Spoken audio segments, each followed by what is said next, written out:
So in this video, we will discuss about equilibrium and potential energy. तो अभी equilibrium का मतलब होता है कि अगर किसी पार्टिकल पे नेट फोर्स 0 है,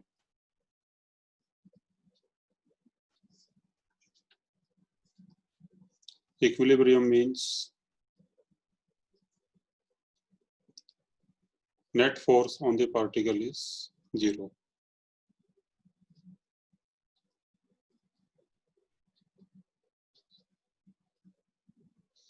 Net force on the particle or body is 0.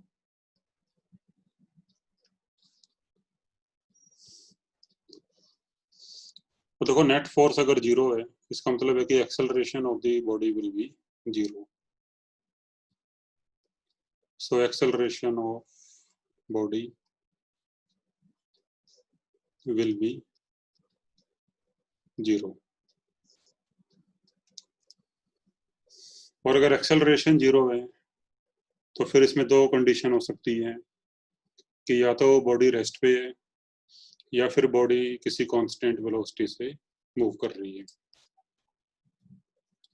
तो अगर तो मान लो बॉडी रेस्ट पे है तो फिर उसको बोलेंगे हम स्टैटिक इक्विलिब्रियम.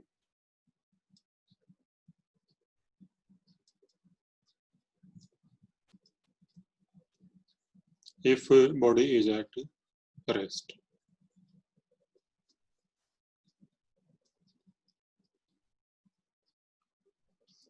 और अगर मान लो बॉडी मोशन में है यानी किसी कांस्टेंट वेलोसिटी से मूव कर रही है तो फिर उसको हम बोलेंगे डायनामिक इक्विलिब्रियम.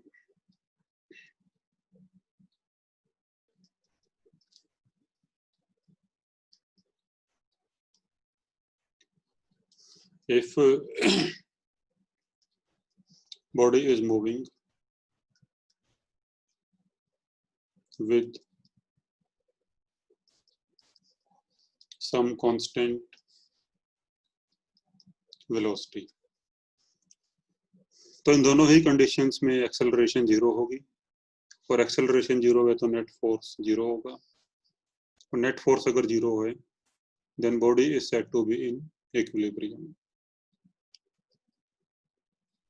तो इस तरह से भी इक्विलिब्रियम दो टाइप का हो सकता है, static equilibrium and dynamic equilibrium. इसके अलावा भी फोर्स और पोटेंशियल एनर्जी में ये रिलेशन होती है, F equal to minus du/dx. ये हम पहले कर चुके हैं. तो let us take an example. Suppose हमारे पास ये कोई दो एटम्स या दो मॉलिक्यूल्स हैं.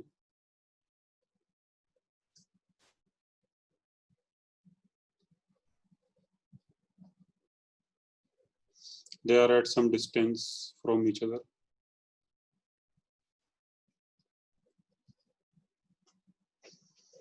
देखो एटम्स के अंदर पॉजिटिव चार्ज भी होता है और नेगेटिव चार्ज भी होता है और ऐसे इसके अंदर भी. तो इनमें दोनों एटम्स में आपस में कुछ फोर्सेस अट्रैक्शन के आएंगे और कुछ फोर्सेस रिपल्शन के आएंगे. जैसे इलेक्ट्रॉन और इलेक्ट्रॉन में रिपल्शन का फोर्स होगा.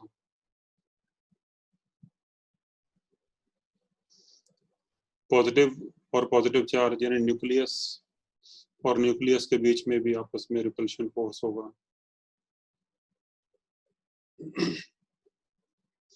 इसके अलावा एक एटम का न्यूक्लियस और दूसरे एटम के इलेक्ट्रॉन्स के बीच अट्रैक्टिव फोर्स होगा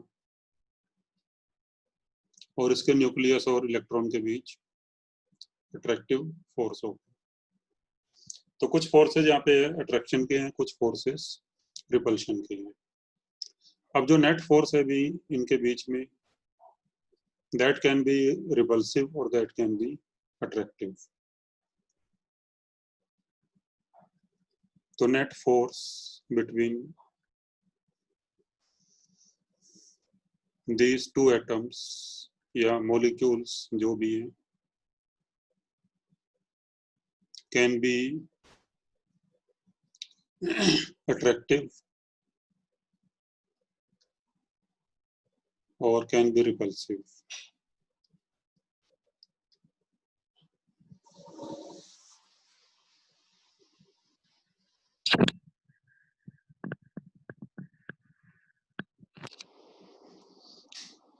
So, and it will depend on the distance r between the two atoms. It depends on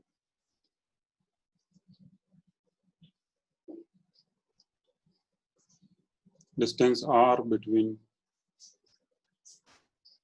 two atoms.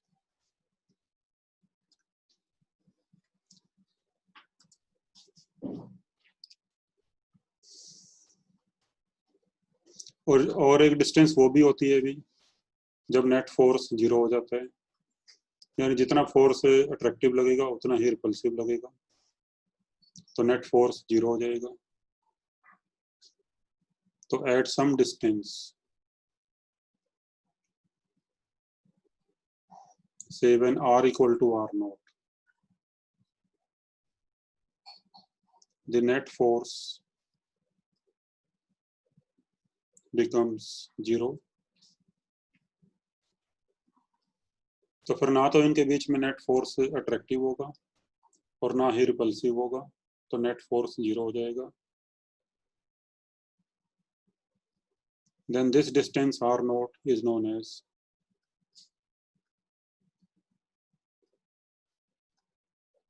equilibrium distance. तो इसको बोलेंगे हम इक्विलिब्रियम डिस्टेंस. और डिस्टेंस अगर r नॉट से ज्यादा हो जाती है तो फोर्स अट्रैक्टिव हो जाता है. जैसे मान लो अगर इन दो एटम्स के बीच में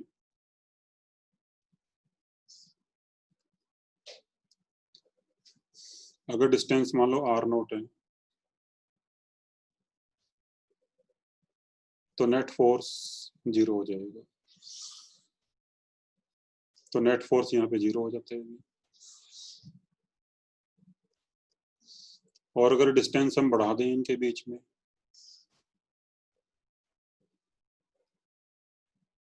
मतलब हमने r नॉट से ज्यादा कर दी distance,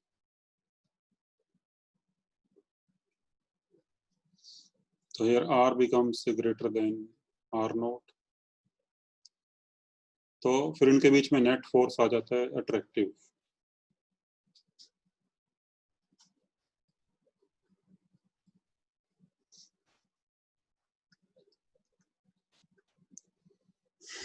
So if r is greater than r naught, then net force becomes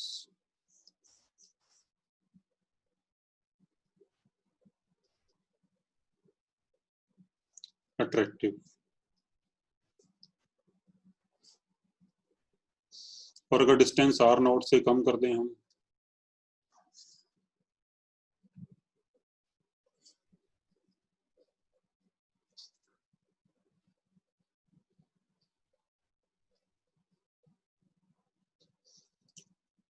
अगर r की वैल्यू r नॉट से कम हो, the net force is found to be repulsive.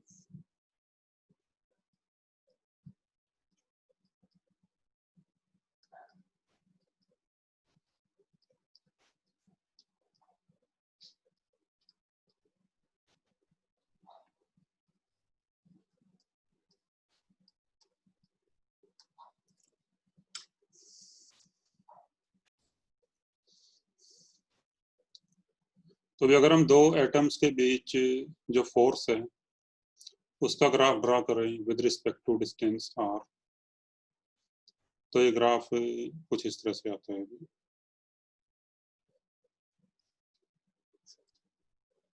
तो F R graph.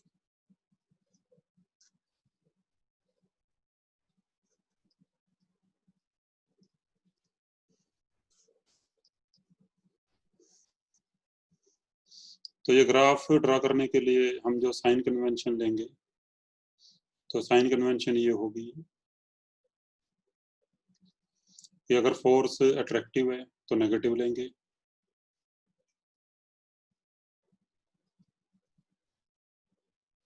Attractive force को हम नेगेटिव लेंगे,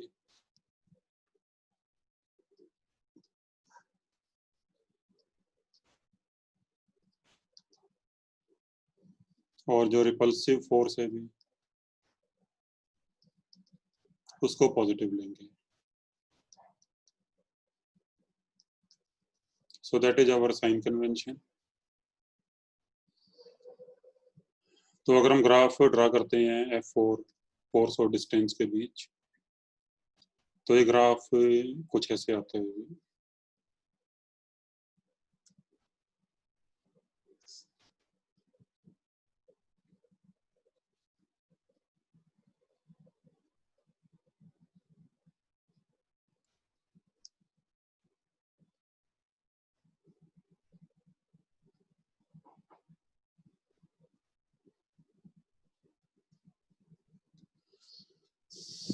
तो ये ग्राफ कुछ इस तरह से आता है. यानी जब शुरू में एटम्स के बीच डिस्टेंस काफी ज्यादा है, जब एटम्स काफी दूर हैं एक दूसरे से, means R equal to infinity, तो वहां पे फोर्स ऑलमोस्ट 0 होगा. और जैसे जैसे एटम्स को पास लाते जाएंगे, तो मान लो एटम किसी टाइम डिस्टेंस R पे आ गए,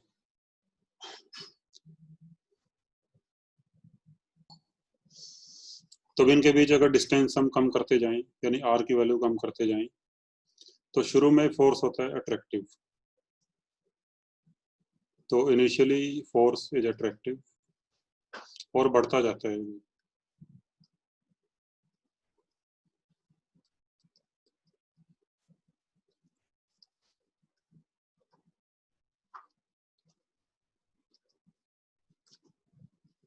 तो इनिशियली फोर्स अट्रैक्टिव होता है, जैसे जैसे डिस्टेंस कम होती जाएगी तो फोर्स की वैल्यू बढ़ती जाती है. तो आप देख सकते हो ग्राफ से भी ग्राफ इज नेगेटिव, क्योंकि हमने साइन कन्वेंशन ली थी, अगर फोर्स अट्रैक्टिव है तो नेगेटिव लेंगे. तो क्योंकि शुरू शुरू में फोर्स अट्रैक्टिव होता है, तो ग्राफ में फोर्स जो है वो नेगेटिव होगा, और नेगेटिव फोर्स की वैल्यू बढ़ती जा रही है. Eight this point force is maximum attractive. तो मान लो ये पॉइंट मैं ए मान लेता हूँ.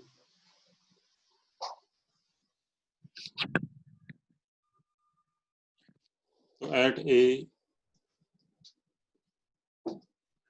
force is maximum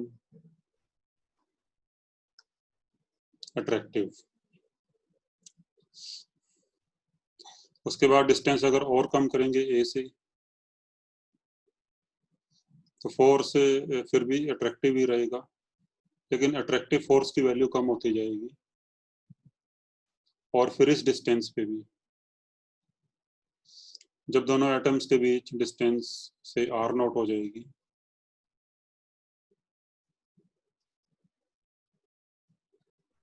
तो यहाँ पे नेट फोर्स 0 हो जाता है. तो at R equal to R0,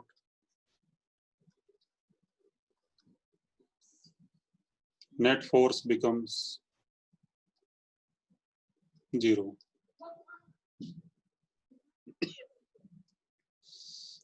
तो भी R0 को हम बोलते हैं इक्विलिब्रियम डिस्टेंस.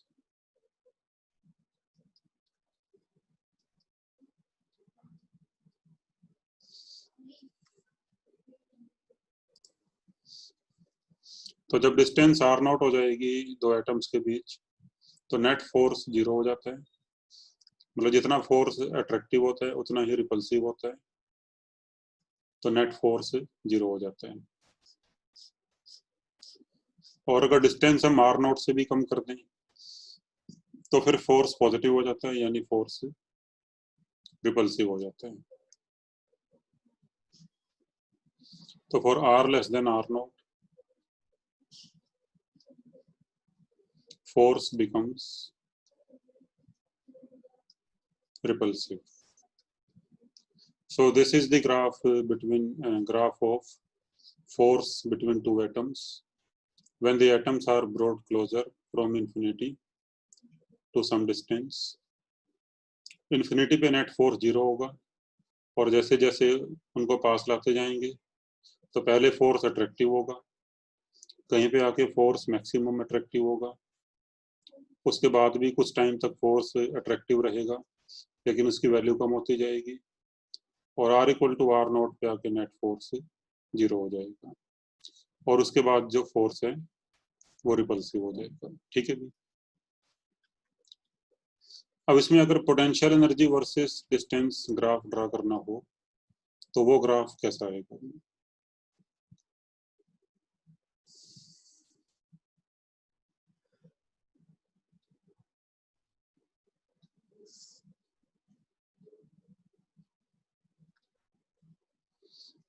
तो जो पोटेंशियल एनर्जी है दोनों एटम्स की आपस में, वो किस तरह से वेरी करेगी विद डिस्टेंस r, उसका ग्राफ कैसा आएगा?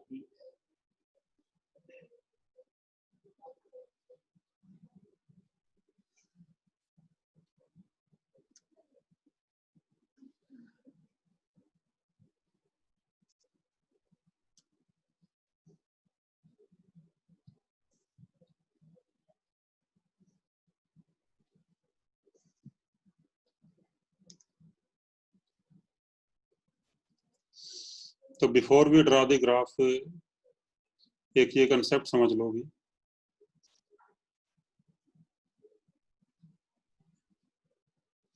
when distance between two atoms is decreased, when distance between two atoms is decreased,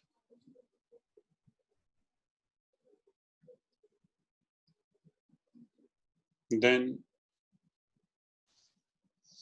due to attractive forces potential energy decreases, then due to attractive forces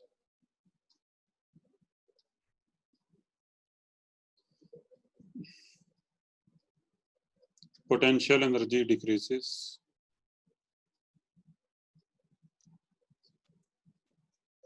and due to repulsive forces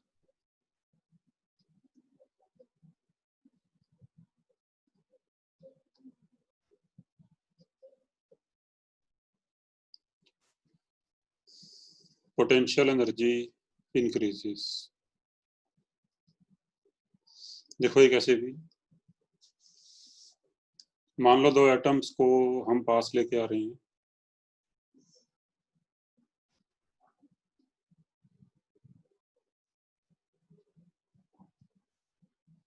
उनको हम पास लेके आ रहे हैं, मतलब we are bringing them closer slowly and slowly, और अगर इनके बीच में नेट फोर्स अट्रैक्टिव है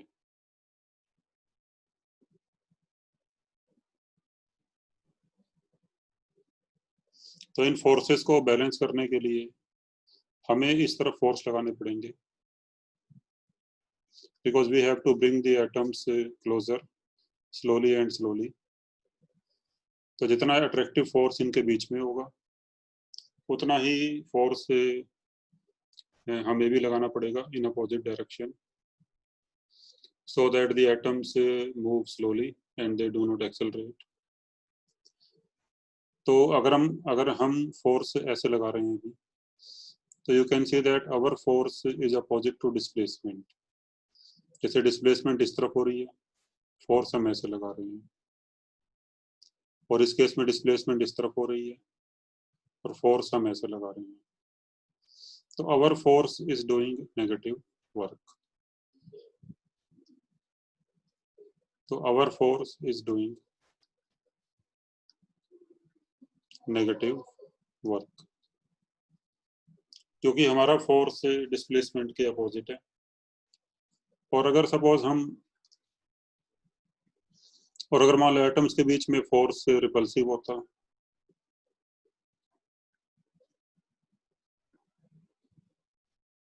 we are bringing the atoms closer, और इनके बीच में फोर्स है रिपल्सिव,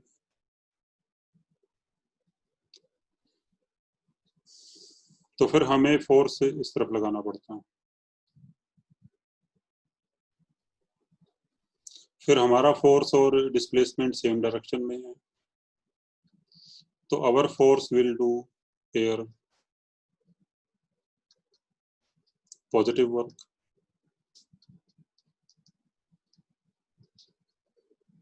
तो अगर हम पॉजिटिव वर्क करेंगे तो हमारा जो किया हुआ वर्क है वो सिस्टम की पोटेंशियल एनर्जी में चला जाएगा, and potential energy of system increases. ठीक है भी। और अगर हम वर्क नेगेटिव करेंगे, यानी एक तरह से सिस्टम हमारे ऊपर वर्क कर रहा है, तो सिस्टम अगर वर्क करेगा तो सिस्टम अपनी पोटेंशियल एनर्जी को यूज करके वर्क करेगा, तो सिस्टम की पोटेंशियल एनर्जी डिक्रीज कर जाएगी। ठीक है भी। तो ये पॉइंट आपको समझ में आ गया होगा कि अगर दो एटम्स के बीच फोर्स अट्रैक्टिव है और उनको पास लेके आ रही है, तो सिस्टम की पोटेंशियल एनर्जी डिक्रीज करेगी, और अगर फोर्स रिपल्सिव है तो पोटेंशियल एनर्जी इंक्रीज करेगी। ठीक है। तो now let us make this graph, U versus R graph. तो हमारा जब डिस्टेंस इन्फिनिटी है एटम्स के बीच, तो पोटेंशियल एनर्जी 0 है मान लो, और फिर इन्फिनिटी से लेके R0 तक जो फोर्स है वो अट्रैक्टिव है भी।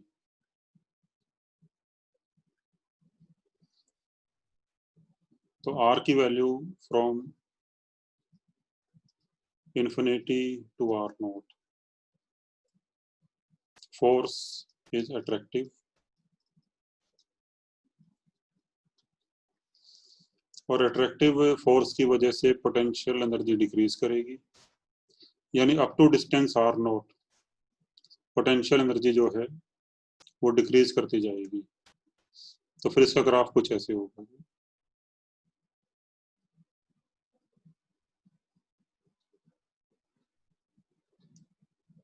तो यहां तक पोटेंशियल एनर्जी डिक्रीज करती जाएगी। उसके बाद फिर फोर्स हो जाता है रिपल्सिव,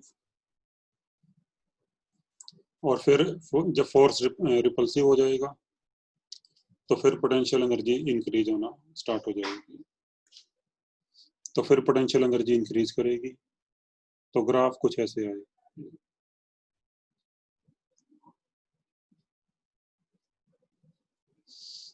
तो भी यह ग्राफ कुछ ऐसे आ जाएगा।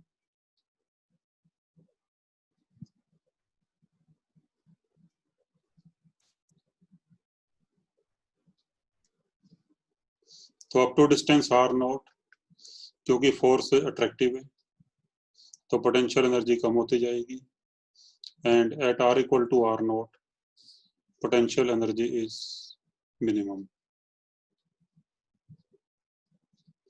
तो यहाँ पे पोटेंशियल एनर्जी मिनिमम होगी। उसके बाद फिर फोर्स रिपल्सिव हो जाएगा, and if force becomes repulsive तो फिर पोटेंशियल एनर्जी इंक्रीज होना स्टार्ट हो जाएगी। सो this is U versus R graph. अब इसमें ये देख लो भी, जो हमने इक्वेशन लिखी थी शुरू में, F equal to minus DU upon DX, यहाँ पे DU बाई DR हो जाएगा, हमने डिस्टेंस को R लिया। तो force equal to minus DU upon DR। तो let us see how this equation is being satisfied here.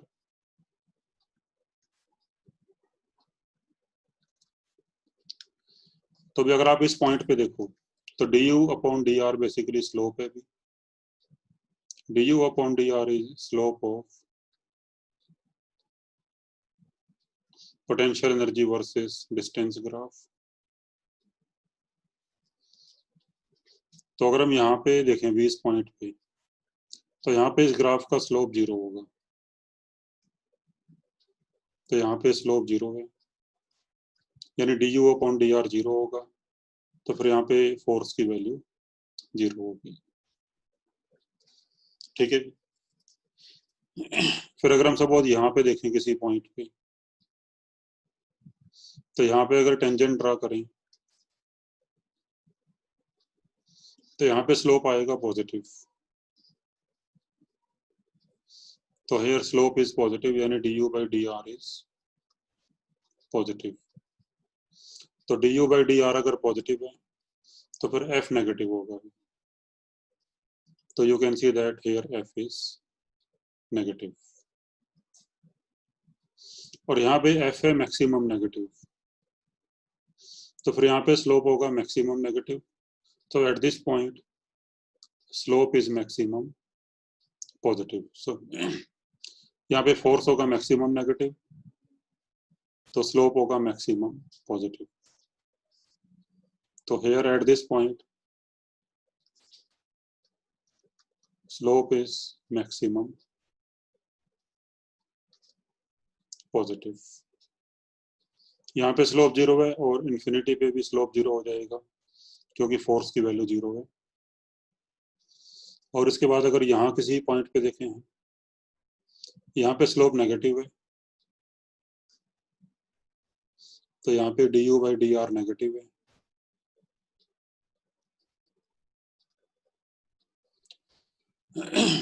D you by D R negative है, तो फिर एफ यहाँ पे पॉजिटिव होगा। तो एफ यहाँ पे पॉजिटिव होगी, यानी फोर्स इज रिपल्सिव। ठीक है। So this is how this equation is satisfied here.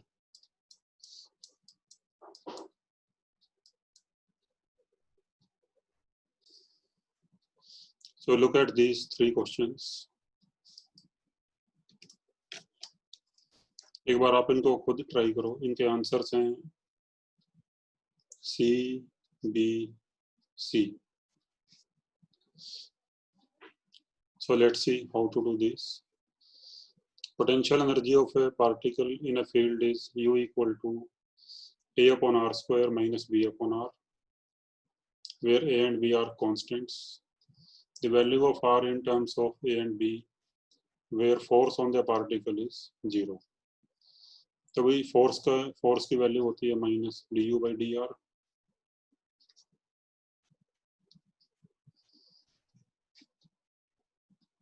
तो भी 1/r स्क्वायर का डिफरेंशिएशन हो जाएगा।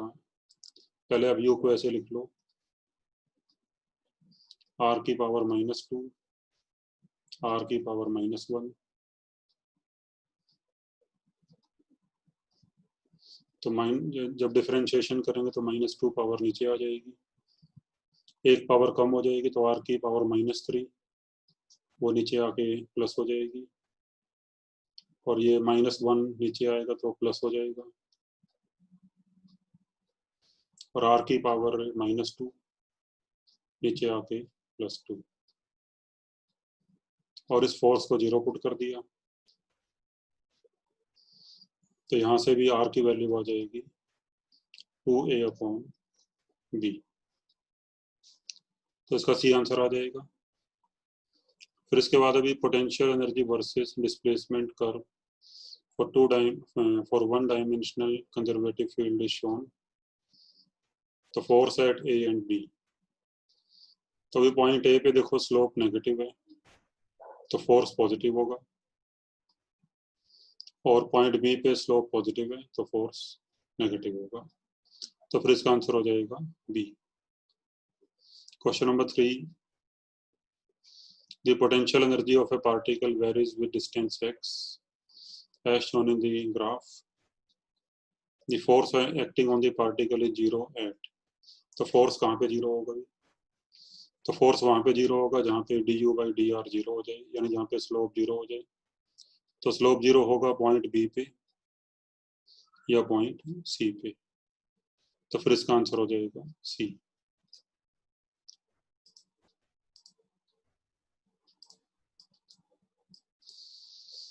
क्वेश्चन नंबर 4 का आंसर होगा भी ए। ये अभी हमने ग्राफ ड्रा किया।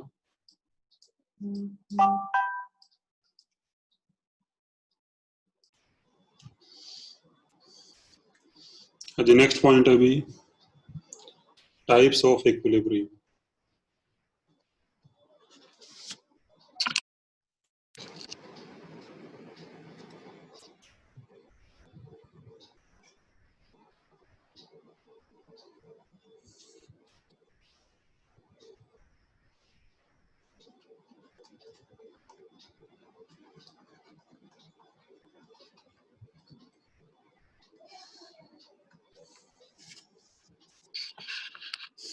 are the types of equilibrium. So equilibrium can be of three types.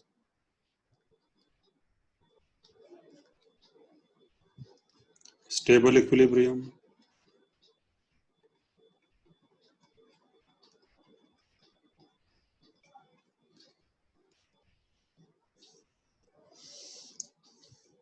second is unstable equilibrium, and third is neutral equilibrium. तो let us first see what is a stable equilibrium. देखो equilibrium का मतलब होता है कि net force zero और force होता है minus D U upon D X या D U upon D are.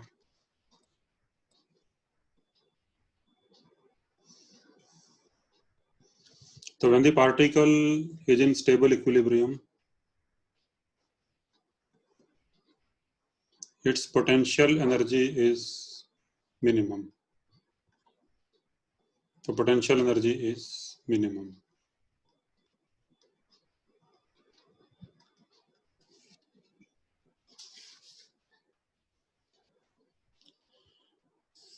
तो यहाँ पर U की वैल्यू मिनिमम होती है.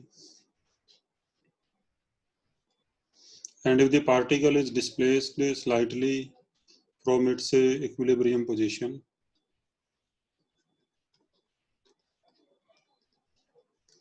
a particle is displaced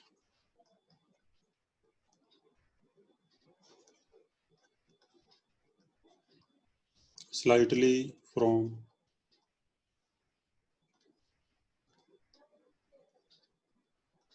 its equilibrium position,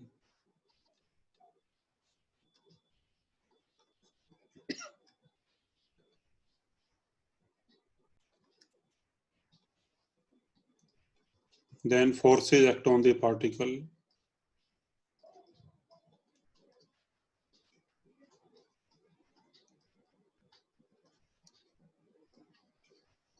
which bring the particle back to its equilibrium position.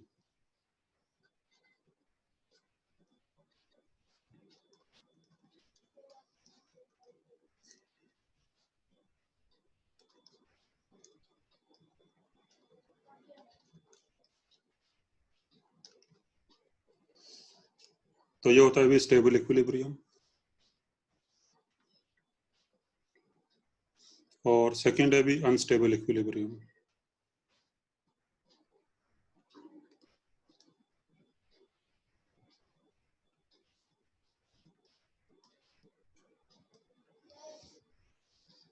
तो जहाँ पे इक्विलिब्रियम अनस्टेबल होगा तो वहाँ पोटेंशियल एनर्जी होती है मैक्सिमम. तो पोटेंशियल एनर्जी होगी maximum. And if particle is displaced slightly from its equilibrium position, then forces act on the particle which take the particle further away from its equilibrium position.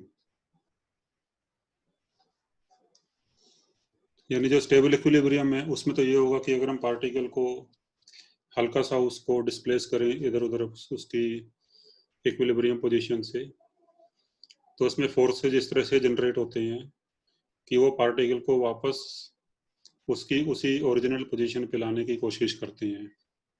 But in this case जो forces develop होंगे वो particle को उसकी original position से दूर ही लेके जाएंगे, उसको वापस उसी पोजीशन पर नहीं लेके आएंगे.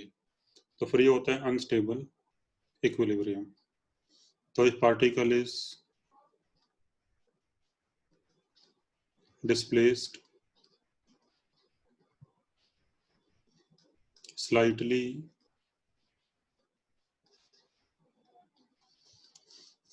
from its equilibrium position,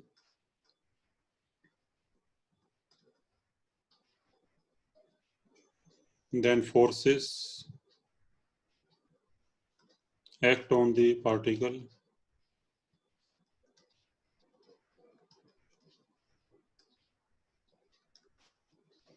which take the particle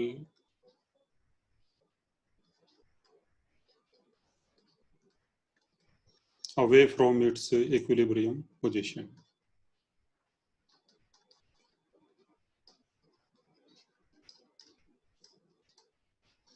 तो फोर्सेज इस तरह से जनरेट होंगे जो पार्टिकल को उसकी इक्विलिब्रियम पोजीशन से दूर लेके जाएंगे.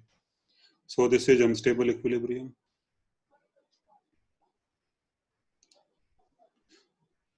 तो इसमें जो ग्राफ होगा अभी यू वर्सेज आर ग्राफ, तो ग्राफ कुछ ऐसे होगा अभी.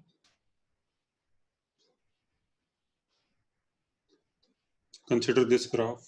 मान लो कोई ग्राफ इस टाइप का है अभी.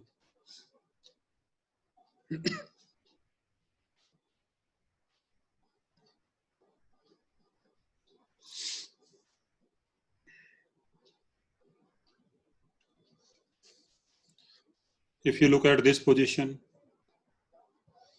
तो यहाँ पे भी नेट फोर्स जीरो होगा क्योंकि यहाँ पे स्लोप जीरो है, और यहाँ पे भी नेट फोर्स जीरो होगा क्योंकि यहाँ पे भी स्लोप जीरो है. लेकिन यहाँ पर यू मिनिमम है अपने आसपास की पोजीशंस के मुकाबले. यहाँ पे यू मिनिमम है और यहाँ पे यू मैक्सिमम है.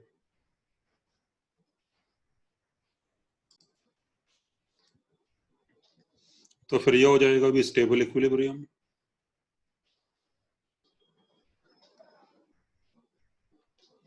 और ये हो जाएगा अनस्टेबल इक्विलिब्रियम.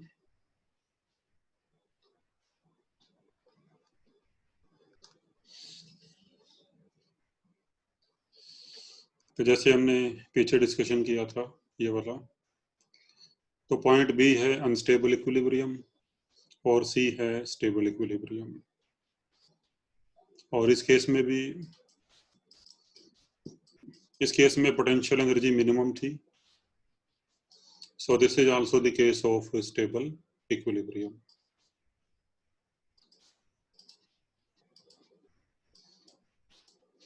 इसके बाद भी थर्ड टाइप ऑफ इक्विलिब्रियम है, that is known as neutral equilibrium.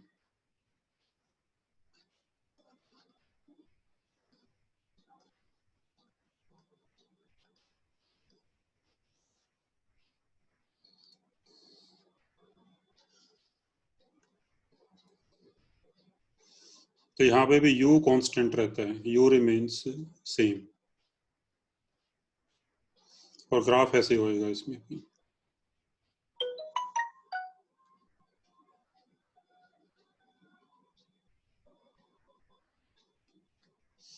तो यहाँ पोटेंशियल एनर्जी सेम रहेगी और अगर पार्टिकल को डिस्प्लेस करेंगे उसकी इक्विलिब्रियम पोजीशन से, then no net force acts on the particle and particle continues to be in equilibrium.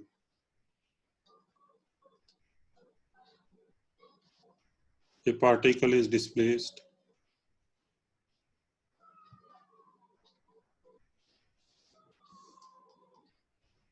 slightly from its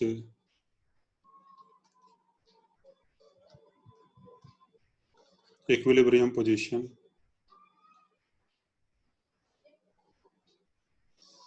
then no net force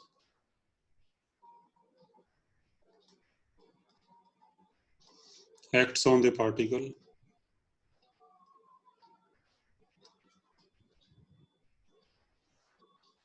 and it continues to be in equilibrium.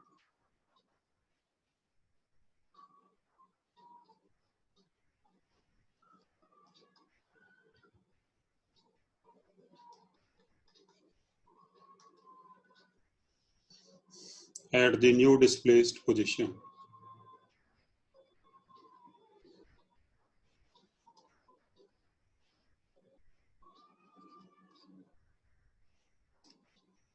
और यहाँ पे u की value same रहेगी, ना कम होगी ना ज़्यादा होगी. तो देखो इनको समझने के लिए practically let us consider this situation. मान लो हमारे पास कोई एक बाउल है,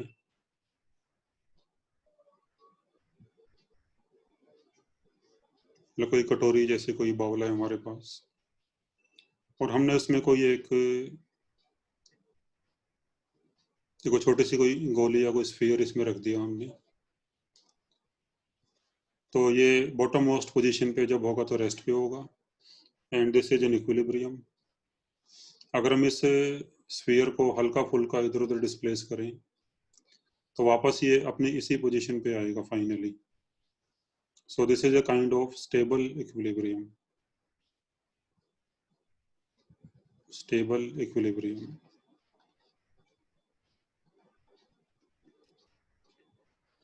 लेकिन अगर इस बॉल को हम ऐसे उल्टा करके रख दें और फिर इस बॉल को, ये पार्टिकल या बॉल जो भी है, बिल्कुल इसके टॉप पे रखते हैं अगर हम, कि जस्ट हमने इसको टिका के रख दिया and it is in equilibrium. लेकिन अगर हमने इसको हल्का सा भी इधर या उधर डिस्प्लेस कर दिया तो फिर ये उधर ही चला जाएगा और वापस अपनी इसी पोजीशन पे नहीं आ पाएगा. तो जस्ट यहाँ पे टिका हुआ है, ये हल्का फुल्का भी डिस्प्लेस किया इधर या उधर तो फिर ये वापस अपनी इसी पोजीशन पे नहीं आ पाएगा. तो फिर ये हो जाएगा अनस्टेबल इक्विलिब्रियम. Unstable equilibrium. और थर्ड केस है, मान लो अगर हम कोई एक फ्लैट प्लेट लें और उसमें किसी बॉल को रख दें, तो अगर हम बॉल को इधर या उधर डिस्प्लेस करके छोड़ देंगे, मान लो हमने बॉल को ऐसे डिस्प्लेस करके छोड़ दिया, तो जहाँ पे छोड़ेंगे तो ball will gain, ball will make that position as its new equilibrium position. तो यहाँ पे बॉल ना तो वापस जाने की कोशिश करेगी ना आगे जाने की कोशिश करेगी.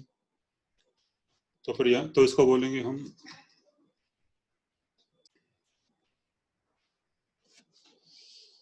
तो here the ball will continue to be in equilibrium.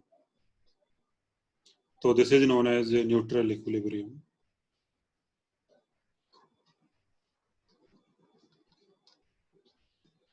तो यहाँ पे आप देख सकते हो कि यहाँ पे पोटेंशियल एनर्जी मिनिमम है अपने आसपास की पोजीशंस के मुकाबले. इसकी हाइट लोवेस्ट है तो पोटेंशियल एनर्जी यहाँ पे मिनिमम होगी, और इसकी हाइट मैक्सिमम है तो यहाँ पोटेंशियल एनर्जी मैक्सिमम होगी, और यहाँ पोटेंशियल एनर्जी सेम ही रहेगी. तो U की वैल्यू यहाँ पे सेम रहेगी. So these are 3 types of equilibrium. एक क्वेश्चन ये देखो जरा अभी,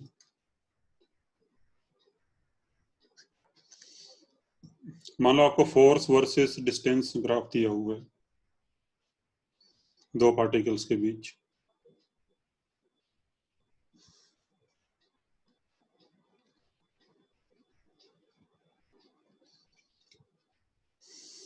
और मान लो ग्राफ कुछ इस तरह से दिया हुआ है ये, तो at position A and at position B तो नेट फोर्स 0 है.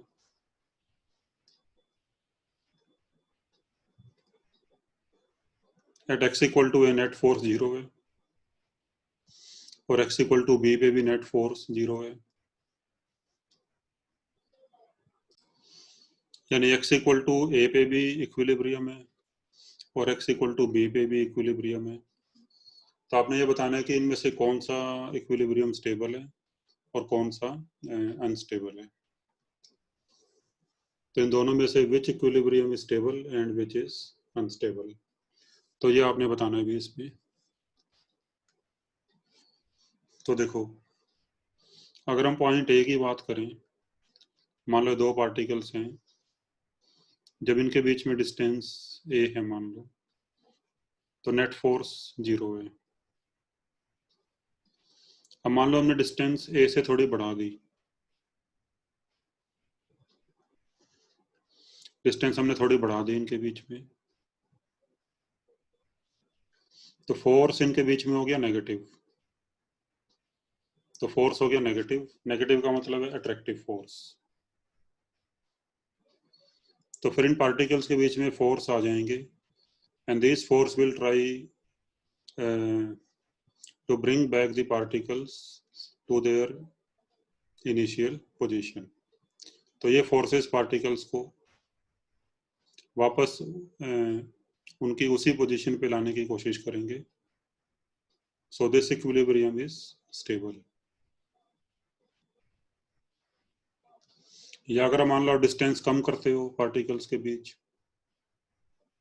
अगर आप डिस्टेंस कम करते हो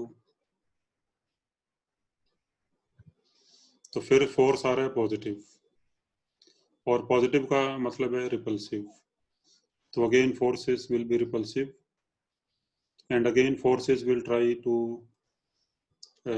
bring back the particles to their original positions.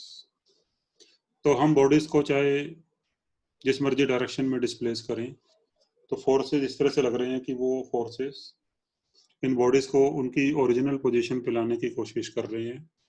So this is a stable equilibrium. और ऐसे बी पे चेक करोगे, जब डिस्टेंस अगर बी है इनके बीच में तो उल्टा हो जाएगा भी. तो डिस्टेंस अगर बी है और डिस्टेंस को अगर हम इंक्रीज करते हैं तो फोर्सेस रिपल्सिव हो जाते हैं, यानी ऐसे हो जाते हैं फोर्सेस.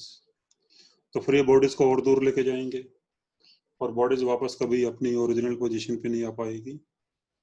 और ऐसे अगर डिस्टेंस कम करें तो फिर फोर्स अट्रैक्टिव हो जाते हैं. तो again bodies will not be able to come back to their original position. तो फ्री हो जाएगा भी अनस्टेबल इक्विलिब्रियम. तो ठीक है भी. तो x equal to a stable equilibrium and x equal to b is unstable equilibrium. अच्छा मान लो अगर ये ग्राफ ऐसे होता है,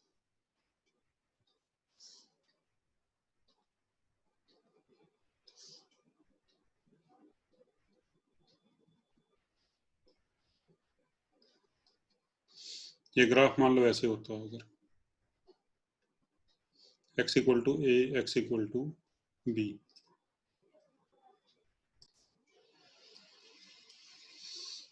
तो भी इस केस में अब रिजल्ट अपोजिट आएंगे इससे. तो यहाँ पे x इक्वल टू ए पे अब होगा अनस्टेबल इक्विलिब्रियम और यहाँ पे होगा स्टेबल इक्विलिब्रियम. ठीक है भी. अब ये पेज नंबर 9 पे क्वेश्चन नंबर 62 ये हम करते हैं अभी. The potential energy between two atoms in a molecule is given by U equal to A upon x की power 10 minus B upon x की power 5, where A and B are positive constants and x is the distance between two atoms. The atoms are in stable equilibrium when. तो उसमें दिया हुआ है कि equilibrium stable है, तो ये हम चेक भी कर लेंगे कि इक्विलिब्रियम स्टेबल है या नहीं है. तो अगर इक्विलिब्रियम है तो नेट फोर्स जीरो होगा. तो फोर्स होता है भी minus D you by D r d you by d x. तो उसको पहले आप ऐसे लिख लो, a इंटू एक्स की power -10 minus b into x की पावर -5. तो डिफरेंशिएशन करोगे तो -10 नीचे आएगा और एक पावर कम हो जाएगी तो -11 नीचे आके +11 और -5 नीचे आएगा तो माइनस माइनस प्लस, एक पावर कम हो जाएगी तो पावर 6 हो जाएगी और इसको 0 पुट कर देते हैं अभी.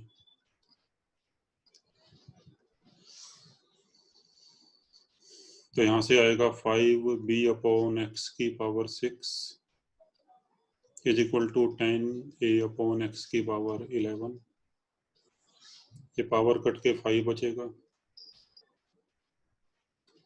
तो यहाँ से x आ जाएगा भी 2a अपॉन b की पावर 1 अपॉन 5. तो इसका आंसर सी आ जाएगा. लेकिन चलो ये भी चेक कर लेते हैं भी कि जो इक्विलिब्रियम है वो स्टेबल है या नहीं है. तो फॉर स्टेबल इक्विलिब्रियम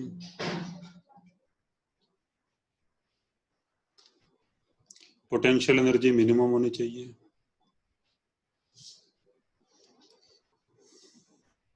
और पोटेंशियल एनर्जी अगर मिनिमम है तो फिर इसका सेकंड डेरिवेटिव ये पॉजिटिव होना चाहिए। ये हमने किया था बेसिक मैथ में, how to find maxima and minima. तो जहाँ पे फंक्शन की वैल्यू मिनिमम होती है तो वहाँ पे उसका सेकंड डिफरेंशिएशन पॉजिटिव होता है। तो अभी du/dx की वैल्यू ये है हमारे पास -10a/x की पावर 11 प्लस 5b/x की पावर 6। इसको दोबारा डिफरेंशिएट करें अगर हम,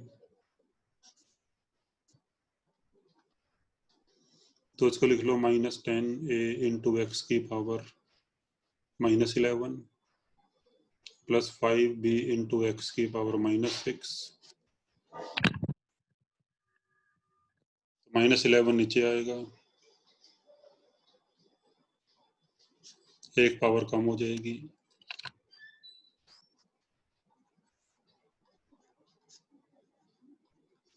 तो ये आ जाएगा। ठीक है,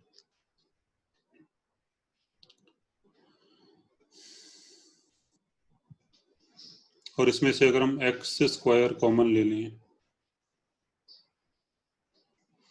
10/x² कॉमन ले लें, तो यहाँ बचेगा 11a/x की पावर,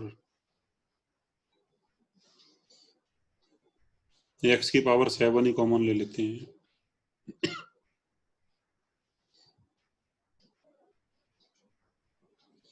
तो फिर यहाँ पे बचेगा x की पावर 5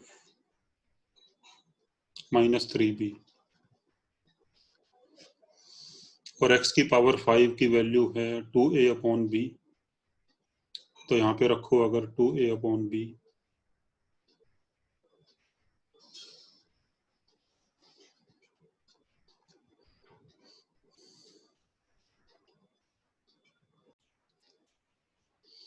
तो ये आएगा 11/2b -3b।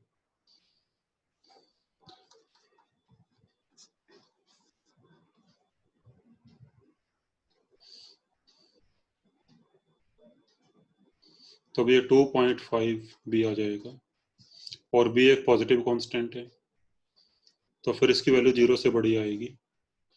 So second derivative is greater than 0, so potential energy is minimum, hence it is stable equilibrium. ठीक है, so this is the question. अभी नेक्स्ट क्वेश्चन है, आपको ये पोटेंशियल एनर्जी का फंक्शन दिया हुआ है, u = ax² - bx, where a and b are some positive constants. तो find the equilibrium position.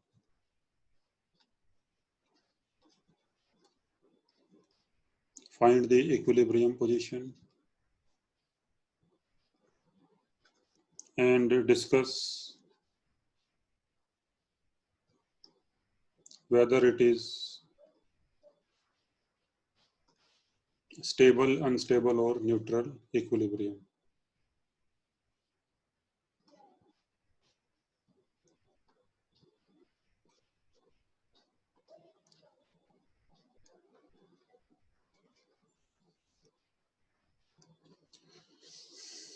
तो अभी जहाँ पे इक्विलिब्रियम होगा वहाँ पे फोर्स 0 होगा, तो पहले फोर्स निकाल लेते हैं। तो फोर्स आएगा -du/dx, तो आएगा 2ax - b, और इसको 0 पुट कर देते हैं, तो यहाँ से x आ जाएगा b/2a। So this is equilibrium position, x = b/2a। और फिर सेकंड डेरिवेटिव निकालें, तो du/dx की वैल्यू है अभी 2ax - b, तो इसका सेकंड डेरिवेटिव आएगा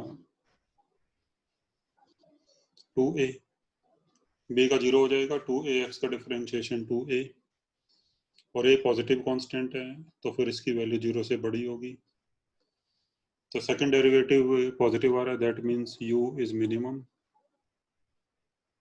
और अगर यू मिनिमम है तो फिर ये हो जाएगा स्टेबल इक्विलिब्रियम। ठीक है,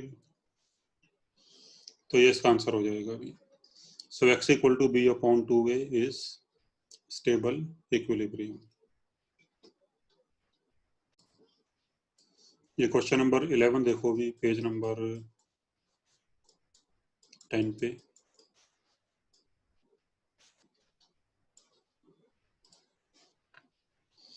The potential energy of a 1 kg particle free to move along the x-axis is given by,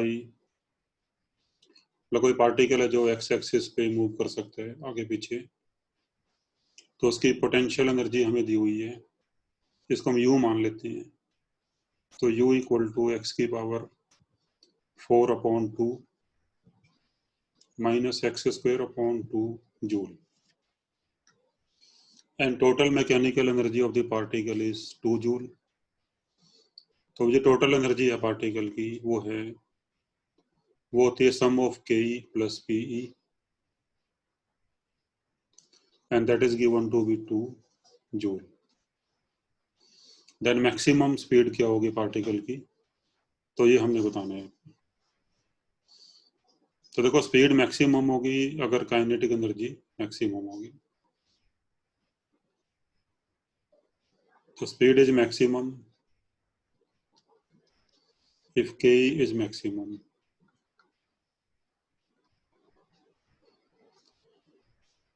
और देखो के और पी दोनों का सम तो फिक्स है which is equal to 2 joule.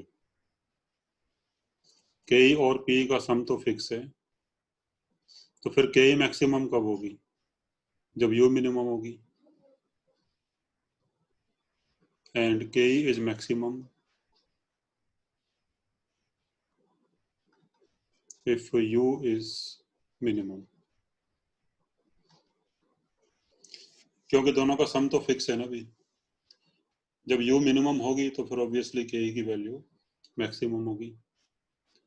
तो फिर अगर हमें यू मिनिमम पता लग जाए तो यू मिनिमम यहाँ पुट करके हमारे पास के मैक्सिमम आ जाएगी, और फिर हम मैक्सिमम स्पीड निकाल सकते हैं। ठीक है, और यू मिनिमम निकालने के लिए भी इसका डिफरेंशिएट कर दो।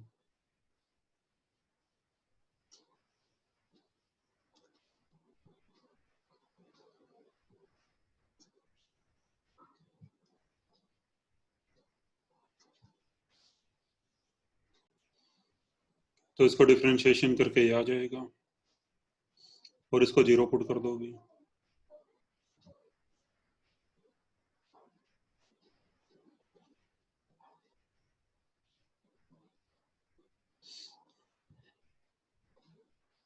Sorry, here it is 4।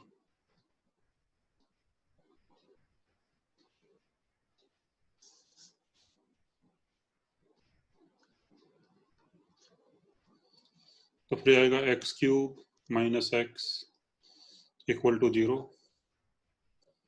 तो यहाँ से x कॉमन आएगा और ये आ जाएगा x minus 1 into x plus 1। तो यहाँ से 3 सोल्यूशन आएंगे, x equal to 0, x equal to minus 1 and x equal to plus 1। तो फिर ये हमें देखना होगा कि इनमें से u कहाँ पे मिनिमम होगा। तो u मिनिमम पता लगाने के लिए इसको सेकंड डेरिवेटिव लो इसका। तो इसका फर्स्ट डेरिवेटिव है एक्स क्यूब माइनस एक्स, इसको दोबारा डिफरेंशिएट करो तो ये आएगा 3x स्क्वायर माइनस 1। और फिर अगर x को 0 पुट करो तो ये नेगेटिव आएगा सेकंड डेरिवेटिव, और नेगेटिव आने का मतलब है कि u मैक्सिमम होगा, तो फिर ये हम नहीं लेंगे, हमने u मिनिमम देखना है कहाँ पे होगा। और फिर अगर x को -1 या +1 पुट करें तो फिर ये सेकंड डेरिवेटिव पॉजिटिव आएगा। So that is greater than 0 for x equal to +1 या -1। So that means at x equal to +1 और -1 पोटेंशियल एनर्जी इज मिनिमम, तो फिर वहां पे काइनेटिक एनर्जी मैक्सिमम होगी। And what is you minimum, तो यहाँ पे x को 1 पुट कर दो या -1 पुट कर दो, तो फिर u मिनिमम की वैल्यू आ जाएगी। x को 1 पुट करेंगे तो ये आएगा 1/4 -1/2, तो ये आएगा -1/4। और अब यहाँ पे u की वैल्यू पुट कर दो -1/4, तो k ही आ जाएगा 2, उधर जाके प्लस हो जाएगा, और k की वैल्यू रख दो 1/2 इंटू m इंटू v², यह आएगा 9/4, तो यहाँ से v आ जाएगा 3/√2। तो इसका आंसर हो जाएगा भी C।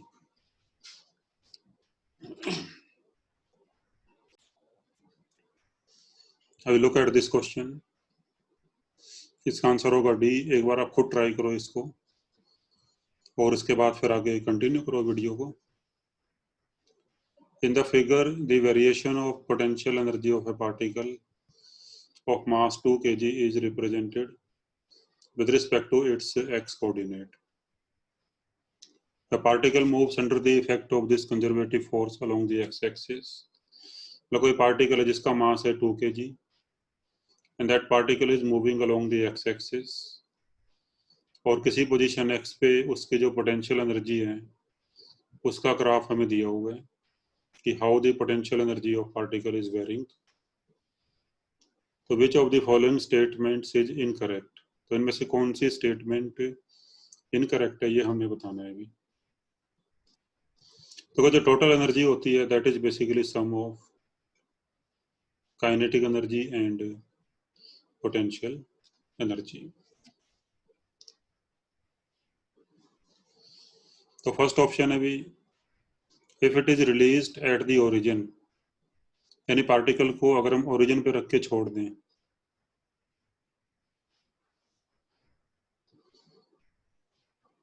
It will move in negative x axis. तो देखो यहाँ पे अगर हम देखें, यहाँ पे स्लोप पॉजिटिव है ग्राफ का, जैसे फोर्स होता है -du/dx,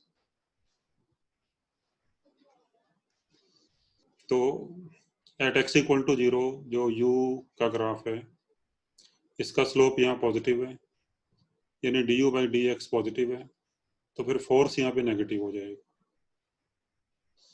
तो फोर्स नेगेटिव है यानी फोर्स जैसे ही छोड़ेंगे तो पार्टिकल पे फोर्स इस तरफ लगेगा and particle will move along the negative x axis. तो फिर ये ऑप्शन सही है, so this is not our answer. इसके बाद सेकंड ऑप्शन है भी, if it is released at x equal to 2 plus del, यानी पार्टिकल को हम पोजीशन 2 से हल्का सा इधर रख के छोड़ते हैं अगर, तो वेयर डेल टेंड्स टू 0, यानी x इक्वल टू 2 से हल्का सा इस तरफ रख के छोड़ें, then its maximum speed will be 5 meter per second and it will perform oscillatory motion। तो देखो जब यहाँ पे रख के छोड़ेंगे हम, मान लो थोड़ा सा यहाँ रख के छोड़ते हैं अगर,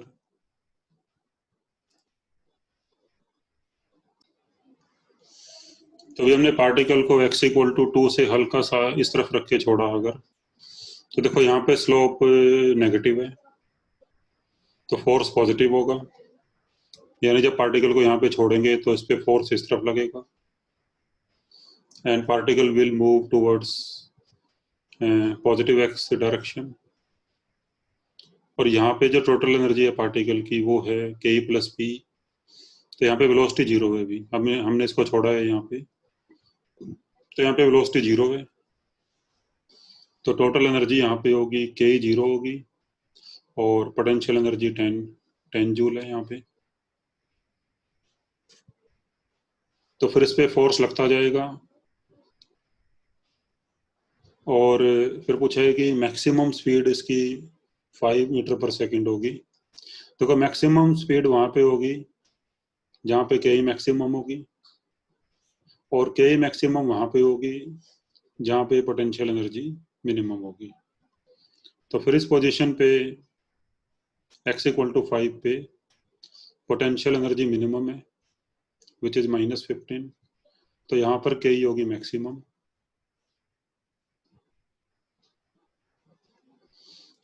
और यहाँ पे जो टोटल एनर्जी होगी वो हो जाएगी के मैक्सिमम -15, यानी के प्लस पीई। तो at position x equal to 5 total energy is K maximum plus potential energy which is -15, and that should be equal to initial Ke plus P which is 10. तो फिर Ke maximum को लिख दो half m V maximum square, ये 25 आ जाएगा।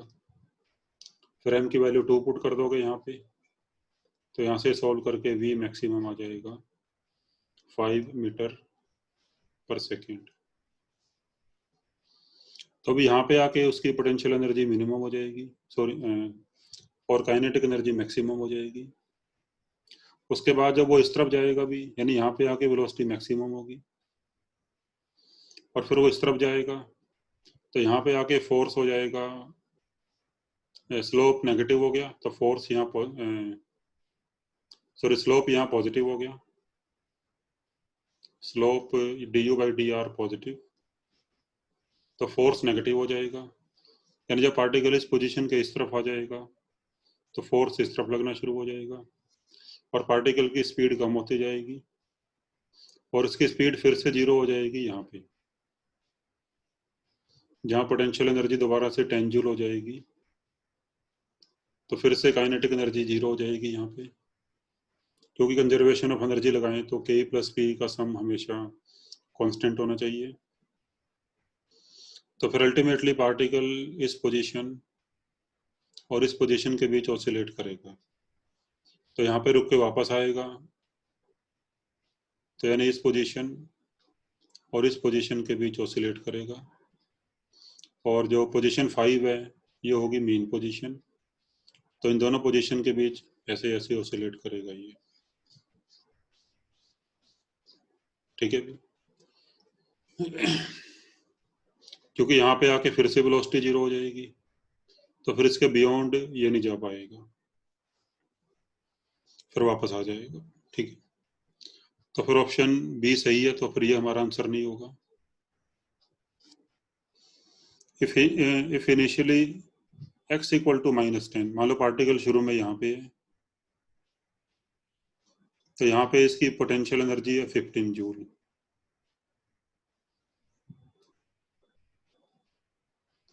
और velocity इसके शुरू में √6 i कैप, यानी हमने यहाँ पे रख के इसको वेलोसिटी दे दी इस तरफ, i कैप मतलब पॉजिटिव साइड वेलोसिटी दे दी √6 मीटर पर सेकेंड। तो फिर यहाँ पे इसकी काइनेटिक एनर्जी हो जाएगी हाफ m इंटू वेलोसिटी का स्क्वायर, तो 6 आ जाएगी। तो इस पोजीशन पे पोटेंशियल एनर्जी 15 है और काइनेटिक एनर्जी 6 है, तो टोटल एनर्जी हो गई E 15 + 6 21 जूल हो गई। तो टोटल एनर्जी अगर 21 जूल है, तो क्या फिर ये पोजीशन x इक्वल टू 10 को क्रॉस कर सकते हैं अभी? तो इसका आंसर होगा यस, क्योंकि यहाँ पे जो पोटेंशियल एनर्जी है वो 20 जूल है। अगर पार्टिकल यहाँ पे पहुंच जाता है तो यहाँ पे इसकी पोटेंशियल एनर्जी 20 जूल है, तो फिर यहाँ पर के की वैल्यू होगी 1 जूल, यानी पार्टिकल में कुछ ना कुछ वेलोसिटी बची होगी यहाँ पे, क्योंकि टोटल एनर्जी 21 जूल है और यहाँ पे पोटेंशियल एनर्जी 20 है, तो बाकी जो बचेगी 1, तो that will be kinetic energy. इसका मतलब है कि पार्टिकल यहाँ तक पहुँच सकता है, और जब यहाँ पे पहुंचेगा तो कुछ ना कुछ के होगी, उसके अंदर कुछ ना कुछ वेलोसिटी होगी, तो फिर उस वेलोसिटी की वजह से वो इस पोजीशन को क्रॉस कर जाएगा, ठीक है भी।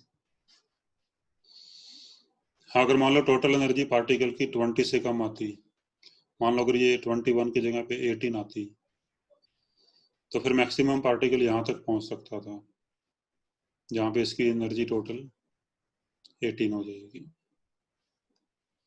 तो उसके बाद फिर यहाँ पे आके के 0 हो जाएगी, तो उसके बाद ये क्रॉस इसे नहीं कर पाएगा। So option C is also correct, so this is not our answer. फिर डी ऑप्शन है भी x equal to -5 and +5 are unstable equilibrium.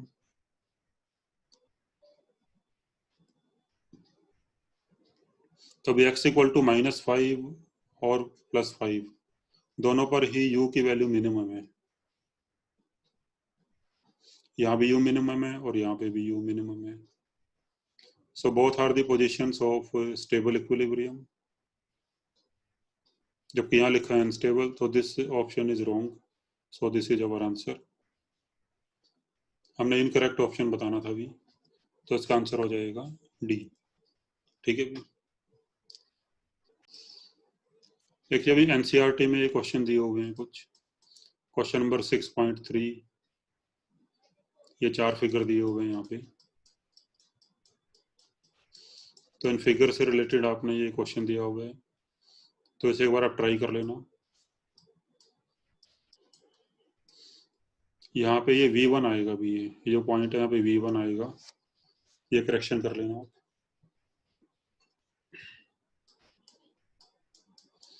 And you can also try question number 6.4, ये भी इसी टाइप का है अभी।